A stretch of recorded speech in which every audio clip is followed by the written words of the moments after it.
మేమే సొంతంగా కేసీఆర్ లాగా కూర్చొని 1,00,000 పుస్తకాలు చదివి దాన్ని తీసేయాలని ఇక్కడ ఎవరు కంకణం కట్టుకోలేదు.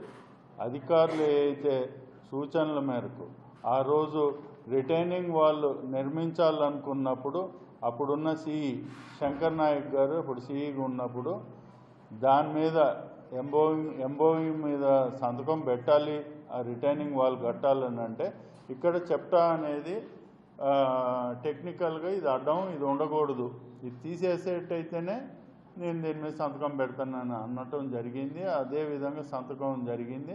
అది బీఆర్ఎస్ ప్రభుత్వం ఉన్నప్పుడు జరిగిన ఎంఓయూ.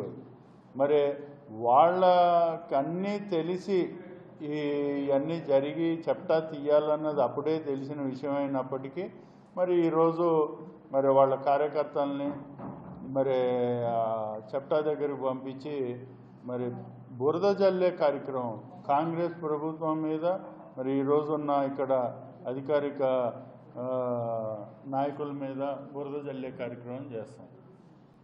వాళ్ళలాగా మేము ప్రజల్ని ఏడిపించటం కానీ, ప్రజల మీద కేసులు పెట్టడం కానివ్వండి, ప్రజల్ని ముప్పు తిప్పలు ఆ రోజు ఎవడన్నా వ్యాపారం చేయాలన్నా, ఒక బిల్డింగ్ కట్టాలన్నా కూడా వాళ్ళ చెప్పు చేతల్లో పెట్టుకొని తిప్పుకున్న సందర్భాలు కోకొల్లో.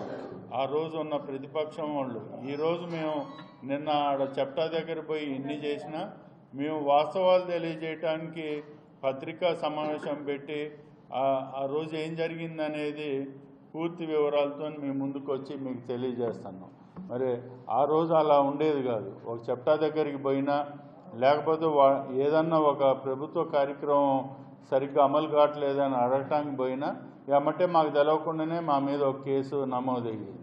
గత సంవత్సరం 2 సంవత్సరాలు అయిందో అది డిస్మాంటిల్ మొదలుపెట్టి 2 సంవత్సరాలు అయితే దొంగలు పడ్డ 6 నెలలకు కుక్కలు మురిగినట్టు ఈరోజు